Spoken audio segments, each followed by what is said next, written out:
नमस्कार, सुप्रभात। समय हो चला है आज की 10 बड़ी खबर जानने का। जब सरकार में थे तो चुनाव आयोग अच्छा, जब नहीं है तो कर रहे बदनाम। राहुल तेजस्वी पर शहनवाज हुसैन का अटैक। बिहार में जैसे जैसे विधानसभा चुनाव नजदीक आ रहा है, वैसे वैसे राजनीतिक पार्टियों के बीच आरोप प्रत्यारोप का दौर भी चालू हो गया है। पूर्व केंद्रीय मंत्री भाजपा के राष्ट्रीय प्रवक्ता शहनवाज हुसैन ने कहा कि जब कांग्रेस सत्ता में आती थी तब इलेक्शन कमीशन उन्हें अच्छा लगता था।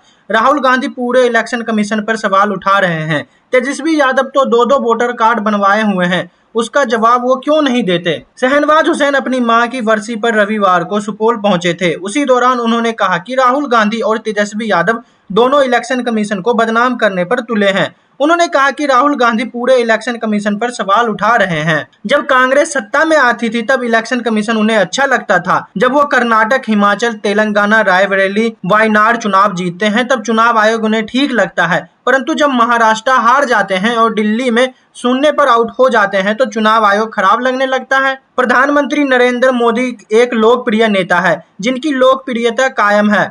उनके नाम पर हम लोग हर चुनाव जीतते हैं। भारतीय जनता पार्टी और कांग्रेस में जो सबसे बड़ा अंतर है वो है हमारे पास नरेंद्र मोदी जैसे लोकप्रिय नेता और उनके पास राहुल गांधी। ये अंत खत्म होने वाला नहीं है। नरेंद्र मोदी आज भी हैं और आने वाले कई वर्षों तक प्रधानमंत्री रहेंगे। उन्होंने कहा कि तेजस्वी के समर्थक फर्जी वोट डालने में माहिर हैं। तेजस्वी यादव के पास दो वोटर आईडी कार्ड है। जिस नेता के पास ही दो वोटर आईडी कार्ड हो उसे इलेक्शन कमीशन के बारे में बोलने का कोई अधिकार नहीं है। तेजस्वी यादव जान रहे हैं कि वो चुनाव जीत नहीं पाएंगे, इसलिए वो अभी से ही चुनाव आयोग पर हार का ठीकरा फोड़ना चाह रहे हैं। अखिलेश यादव का चुनाव आयोग पर हमला, कहा जिला अधिकारियों को सस्पेंड करो, फर्जी वोटर लिस्ट रुकेगी। समाजवादी पार्टी प्रमुख अखिलेश यादव ने चुनाव आयोग पर निशाना साधते हुए कहा कि जिला अधिकारियों को सस्पेंड किया जाना चाहिए। उन्होंने कहा कि यदि चुनाव आयोग ऐसा करता है तो कोई फर्जी वोटर लिस्ट नहीं बनेगी। जब तक चुनाव आयोग उन्हें सस्पेंड नहीं करेगा तब तक सरकार इसे नहीं रोक पाएगी। वोट छीनने के लिए जब अधिकारी ही अपराधी बन जाएंगे तो इसकी कार्रवाई सरकार और चुनाव आयोग को करनी चाहिए। अखिलेश यादव ने यह बयान आज चुनाव आयोग और मतदाता सूची पर चल रहे विवाद के सवालों के बीच दिया। यही नहीं, उन्होंने यूपी में पिछले चुनावों और उपचुनावों में हुई धांधली का भी जिक्र किया। कांग्रेस नेता राहुल गांधी के कर्नाटक लोकसभा में एक विधानसभा पर 1 लाख से अधिक वोटरों की धांधली का आरोप लगाया है। इसके अलावा बिहार में एसआईआर के मुद्दे पर इंडिया गठबंधन लगातार चुनाव आयोग पर घेराबंदी किया है, जिसको लेकर अखिलेश यादव भी मुखर है। उन्होंने कहा कि आयोग को फौरन ऐसे अधिकारियों पर कार्रवाई कर मिसाल देना चाहिए। जब तक ऐसा नहीं होगा तब तक वोटर लिस्ट में गड़बड़ी नहीं रोकी जा सकती है। अखिलेश यादव उत्तर प्रदेश में पहले भी चुनाव अधिकारियों पर सवाल खड़े कर चुके हैं। खासकर बीते विधानसभा उपचुनावों में उन्होंने खुलकर कुछ अधिकारियों के नाम भी लिए थे। उन्होंने मिल्कीपुर और कुंदनगिरी उपचुनाव की वीडियो भी मांगी। चुनाव आयोग से लेकर उनके आरोप पर चुनाव आयोग का कोई जवाब नहीं मिला। पत्रकारों के सवाल की आरजेडी नेता तेजस्वी यादव के इस दावे पर कि बिहार के डिप्टी सीएम विजय सिन्हा के पास 2 आईपी नंबर है। सपा प्रमुख और सांसद अखिलेश यादव ने कहा कि अगर उनके डिप्टी सीएम के पास 2 एपिक नंबर है तो ये सीएम वोट लूट की सुविधा दे रहे हैं। ये सीएम बूथ लूट की सुविधा दे रहे थे। अयोध्या में शिक्षा विभाग के अधिकारी कौन थे जो दूसरों को डिप्टी सौंप रहे थे? मीरापुर में कमिश्नर, एसपी और डीएम एक सुनिश्चित करने के लिए बल के साथ घूम रहे थे कि लोग वोट के लिए बाहर ना निकले। क्या हमने महिलाओं पर रिजर्व का निशाना नहीं देखा? क्या चुनाव आयोग सो रहा था इसलिए हम उन्हें सफेद चादर चढ़ाने गए थे? वोट चोरी की शिकायत के लिए वेबसाइट और मिस कॉल नंबर। चुनाव आयोग से दो हाथ करने के मूड में राहुल गांधी। फर्जी मतदाता मामले पर कांग्रेस सांसद राहुल गांधी को इलेक्शन कमीशन ने फटकार लगाते हुए कहा कि वो नियमों के अनुसार स्पष्ट घोषणा और स्पष्ट पत्र प्रस्तुत करे या फिर अपने झूठे और भ्रम आरोपों के लिए देश से सार्वजनिक माफी मांगे। वहीं लोकसभा में नेता विपक्ष ने अब इसके खिलाफ एक अभियान शुरू कर दिया है। ऐसा लग रहा है कि मानो राहुल गांधी ने चुनाव आयोग से दो हाथ करने की ठान ली है। कांग्रेस नेता राहुल गांधी ने रविवार को सोशल मीडिया प्लेटफॉर्म एक्स पर पोस्ट कर कहा कि वो वोट चोरी एक व्यक्ति एक वोट के बुनियादी लोकतंत्री सिद्धांत पर हमला है। स्वतंत्र और निष्पक्ष चुनाव के लिए साफ सुथरी मतदाता सूची अनिवार्य है। राहुल गांधी ने कहा कि चुनाव आयोग से हमारी मांग साफ है, पारदर्शिता दिखाएं और डिजिटल मतदान सूची सार्वजनिक करें ताकि जनता और राजनीतिक दल उसका खुद ऑडिट कर सके। उन्होंने आगे कहा कि आप भी हमारे साथ जुड़कर इस मांग का समर्थन करें। उन्होंने वोटर चोरी के नाम पर एक साइट बनाया है और एक उन्होंने नंबर दिया है जो नंबर है 965 80003420 पर मिस कॉल दे और लड़ाई लोकतंत्र की रक्षा के लिए इस मुहिम में जुड़े। राहुल गांधी ने हालिका प्रेस कॉन्फ्रेंस में चुनाव आयोग पर गंभीर आरोप लगाए थे। इन पर चुनाव आयोग ने कड़ी आपत्ति जाहिर की और कहा कि राहुल गांधी आदित्य श्रीवास्तव के मामले का जिक्र किया, जबकि इस मामले में 2018 में ही कार्रवाई हो चुकी है। चुनाव आयोग के मुताबिक कांग्रेस नेता द्वारा लगाए गए आरोप तथ्यों और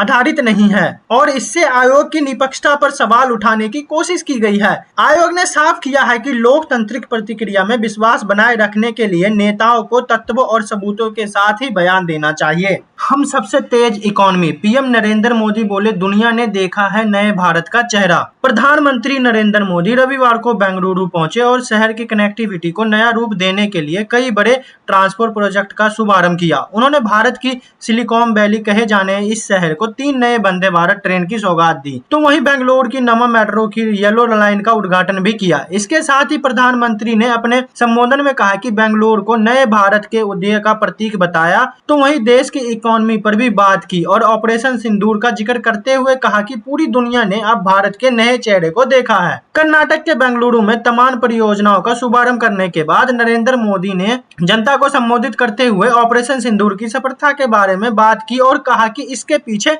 कुछ अहम रोल हमारी टेक्नोलॉजी और डिफेंस में मेक इन इंडिया की ताकत का कमाल है। इसमें बेंगलुरु और कर्नाटक के युवाओं का बड़ा योगदान है। प्रधानमंत्री ने यह भी कहा कि भारत को जल्द he made in India chip भी मिलने जा रही है। पीएम मोदी के मुताबिक ऑपरेशन सिंदूर के बाद मैं पहली बार बेंगलुरु आया। ऑपरेशन सिंदूर ने भारतीय सेना की सफलता सीमा पार कई किलोमीटर तक आतंकी ठिकानों को ध्वस्त करने की हमारी क्षमता देखी। आतंकवाद के बचाव में आए पाकिस्तान को चंद घंटों में घुटने टेकने पर मजबूर होना पड़ा और पूरी दुनिया ने इस नए भारत का चेहरा देखा। मुंह मारना गलत शब्द नहीं, विवादों में गिरे अनिरुद्धाचार्य बोले, क्यों संत प्रेमानंद जी का भी विरोध हुआ। विवादों में घिरे कथावाचक अनिरुद्धाचार्य ने कहा कि उनके बयान का गलत मतलब निकाला गया। न्यूज एजेंसी के साथ बातचीत के दौरान उन्होंने कहा, मैंने जो बात कही थी वो चरित्रहीन पुरुष और महिलाओं के लिए थी। चोर को चोर ना कहा जाए तो क्या कहा जाए। मुंह मारना गलत शब्द नहीं। अपने बयान को लेकर माफी मांगने के सवाल पर उन्होंने कहा कि जहां गलत हूं वहां माफी जरूर मांगूंगा। अनिरुद्धा ने कहा, मेरे बयान से कोई नाराज नहीं था, चोर को चोर कहने वाले ही नाराज थे।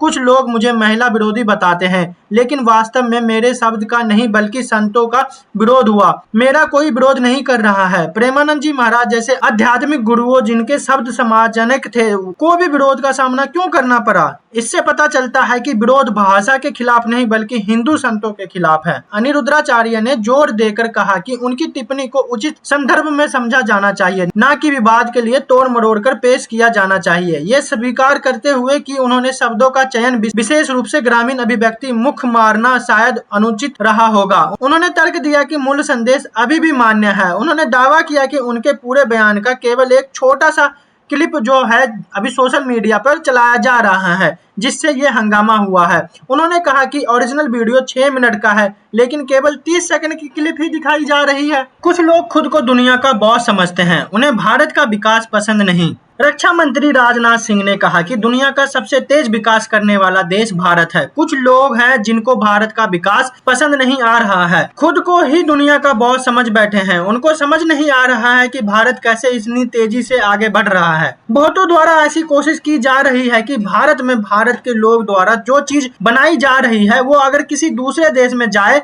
तो उन देशों में बनने वाली चीजों से महंगी हो जाए, ताकि दुनिया के लोग उसे खरीदे ही ना। उन्होंने कहा कि भारत आज जिस तेजी से आगे बढ़ रहा है, एक दिन भारत दुनिया की एक बड़ी शक्ति बनकर रहेगी। रक्षा मंत्री राजनाथ सिंह ने कहा, जहां तक रक्षा क्षेत्र की बात है, आपको ये जानकर खुशी होगी कि अब हम 24,000 करोड़ से अधिक मूल्य की रक्षा वस्तुओं का नियंत्रण कर रहे हैं। यह भारत की ताकत है। ये नए भारत का नया रक्षा क्षेत्र और निर्माण निरंतर बढ़ा रहा है। रक्षा मंत्री राजनाथ सिंह ने साथ ही ऑपरेशन सिंदूर पर भी बात की और कहा कि आतंकियों ने पहलगाम में पेट्रो को ड्रम पूछकर मारा, लेकिन भारत ने आतंकियों का कर्म देखकर जवाब दिया। उन्होंने ये बात भोपाल में मैन्युफैक्चरिंग के लिए BMEL रेल हवन में भूमि पूजन समारोह में बोल रहे थे। दिल्ली में बारिश के बाद जल भराव पर सियासत तेज, आपने बीजेपी और LG पर बोला हमला। दिल्ली में लगातार हो रही बारिश के बाद हो रहे जल भराव से न केवल आम जनता की परेशानी बढ़ गई है, बल्कि इस कारण राजनीति का सियासी पारा भी चढ़ता नजर आ रहा है। सिविल कार्यों पर करोड़ों रुपए खर्च के बावजूद हालात जस से तस बने हुए हैं। जिसे लेकर आम आदमी पार्टी ने बीजेपी और रेखा सरकार पर हमलावर तेवर अपना रखा है। एक और आम आदमी पार्टी बीजेपी और उपराज्यपाल पर लापरवाही और भ्रष्टाचार के आरोप लगा रही है, तो वहीं दिल्ली सरकार को अर्थव्यवस्था और कुप्रबंधक का जिम्मेदार ठहरा रही है। वहीं बारिश के बाद हुए हादसे और मौतों ने इस आरोप प्रत्यारोप की जंग और तेज कर दिया है। आप नेता शरद भारद्वाज ने प्रेस वार्तालाप पर बीजेपी पर तीखा हमला किया है। उन्होंने कहा, पिछले कुछ दिनों से दिल्ली में लगातार हो रही बारिश ने राजधानी की सड़कों को तालाब में बदल दिया है। राखी के दिन कई बहनें घंटे तक सड़कों पर फंसी रही, जबकि जल भराव और ढाई दीवारों के कारण 7 लोगों की मौत हो गई। मृतकों में 2 बच्चे, 3 महिलाएं और 2 पुरुष शामिल थे। वहीं एक दर्दनाक घटना में 2.5 साल का बच्चा अपने घर से बाहर निकलते समय सीवर में गिर गया, जिसकी पुष्टि सीसीटीवी फुटेज से हुई। भारद्वाज ने बीजेपी और उपराज्यपाल पर गंभीर आरोप लगाते हुए कहा कि करोड़ों रुपए खर्च करने के बावजूद डिसिटिंग का कोई ठोस असर जमीन पर नहीं आ रहा है। उन्होंने बताया कि पिछले साल से ही एलजी और तत्कालीन मुख्य सचिव नरेश कुमार को बार-बार पत्र लिखकर पार्टी ऑडिटिंग की मांग की गई थी, लेकिन कोई कार्रवाई नहीं हुई। इस संबंध में उन्होंने गृह मंत्रालय को भी शिकायत भेजी थी, लेकिन गृह मंत्रालय ने भी इस पर चुप्पी साधे रखा। बारिश ने तोड़ा 14 साल का रिकॉर्ड, अगले 3 दिन जारी रहेगा बारिश का सिलसिला, आईएमडी का अलर्ट। दिल्ली एनसीआर में पिछले 2 दिनों से हो रही लगातार बारिश ने लोगों की मुश्किलें बढ़ा दी है। रक्षाबंधन के मौके पर सड़कों पर भारी जाम लगा रहा, जिससे त्योहार मनाने निकले लोगों को परेशानी हुई। शनिवार को हुई बारिश ने पिछले 24 साल का रिकॉर्ड तोड़ दिया और मौसम विभाग ने आने वाले दिनों में भी बारिश जारी रहने की चेतावनी दी है। शनिवार को दिल्ली में अधिकतम तापमान 26.4 डिग्री सेल्सियस दर्ज किया गया, जो सामान्य के करीब 8 डिग्री कम था। यह 2011 के बाद अगस्त का सबसे कम अधिकतम तापमान था। लगातार बारिश की वजह से जमुना नदी का जल स्तर बढ़ गया है, जिससे निचले इलाकों में बाढ़ का खतरा बढ़ गया है। मौसम विभाग के अनुसार दिल्ली में 12 अगस्त तक बारिश जारी रहेगा और 15 अगस्त को भी हल्की बारिश होने की संभावना है। इस दौरान तापमान